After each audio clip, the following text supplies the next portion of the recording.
YouTubers, welcome back to AZ2 Ozarks. It is cooling off outside and fall is definitely in the air. And let me tell you, I think one of the best complementary foods to all of your favorite fall favorites is sweet potato bread.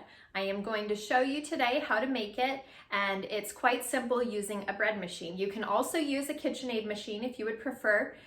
It does the same thing, you just have to set your own stops for resting and all that good stuff. For this recipe, I use canned sweet potatoes. You are welcome to use fresh sweet potatoes that you boil yourself and mash up. So let's go ahead and get started. The first thing you'll want to do is open a 40-ounce can of sweet potatoes and drain them. Drain them well because this does affect the amount of moisture in your dough. Next, right inside the can that you've drained, I use an immersion blender to blend them right up.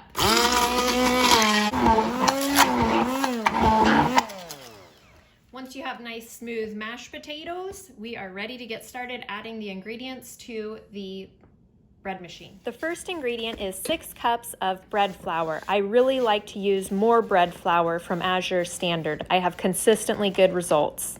Next is 1/3 cup coconut sugar. You could also use brown sugar here if you prefer. 1 tablespoon active dry yeast. The entire can of mashed potatoes. This is the equivalent of 2 1/4 cups if you choose to make fresh mashed potatoes.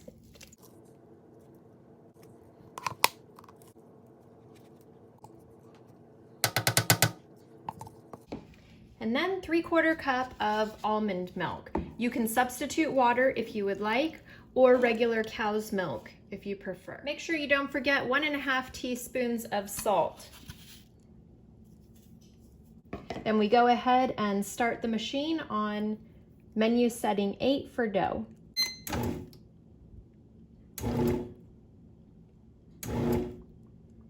When the dough cycle has completed, we remove the bread pan out of the machine and put the dough into an oiled bowl. It can be whatever kind of bowl container you want to use. Just make sure that it's oiled so that the dough doesn't stick to it. And then cover it with a piece of greased plastic wrap and allow it to rise in a warm place until it's doubled in size, and that can be usually 30 to 45 minutes. The bread has been rising for about 45 minutes, and you can see it has definitely doubled in size, probably even more. So now we turn it out onto a clean counter surface, and we will be dividing it into 6 pieces. This is actually for 3 loaves, and each loaf is 2 pieces.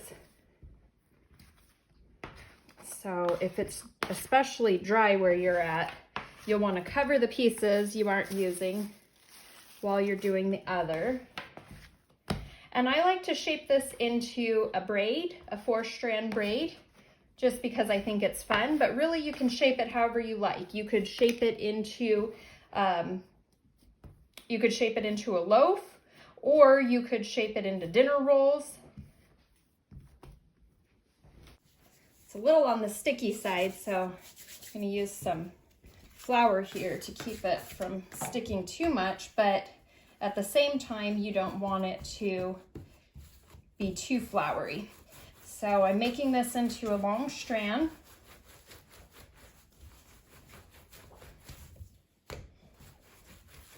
And actually, if you let it rest for about 10 minutes before you start working with it, it will be less elastic and less likely to bounce back like this.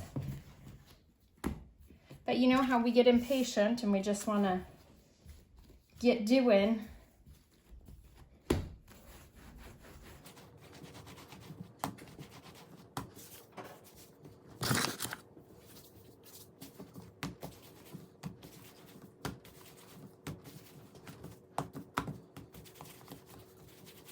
Okay, now that we have 2 long strands, we make an X, and this is where you get your 4-strand braid. So this one goes over here, and under here, and over there.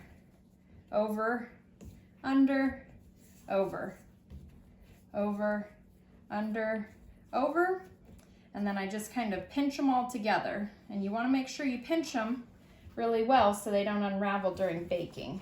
And put that onto our parchment lined cookie sheet over here.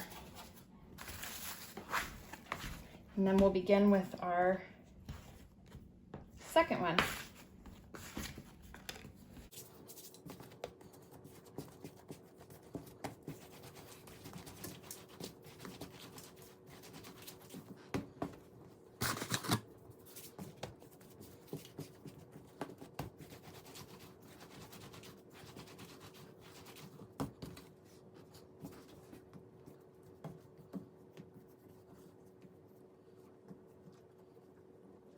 When all the bread is shaped, simply cover it with the greased plastic wrap again. And here you only need to let it rise just a few minutes, maybe 5 minutes, and then get it right into the oven. And you should have your oven preheated at 350 degrees.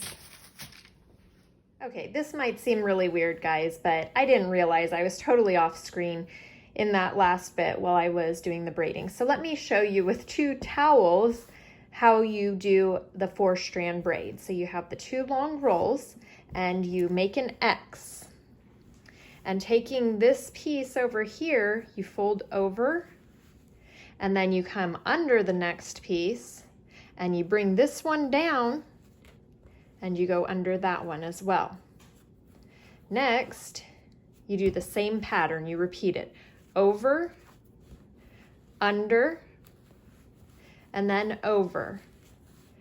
And you keep doing this until you run out of space. Over, under, over.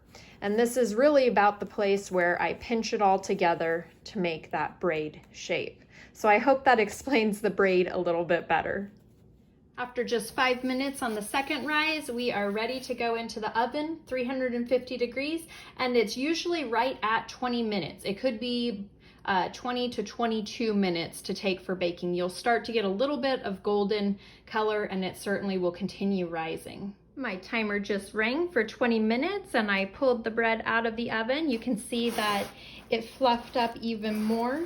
And this is a very tender bread, so you don't want to cut into it just yet. Give it a bit of time to cool down, but because it is a regular yeasted bread, you should be able to cut it while it's still warm. And that is what we are planning on doing. Go ahead and cut into this. It's a very soft type of bread and it is just so super delicious, especially at the holiday times. And ooh, do you see that steam coming out? All right, zoom in here. This is just so soft and tender and moist, and you will love that delicate sweet potato flavor. So I hope you guys found this video helpful. If you did, give me a thumbs up and subscribe for more recipes in the future.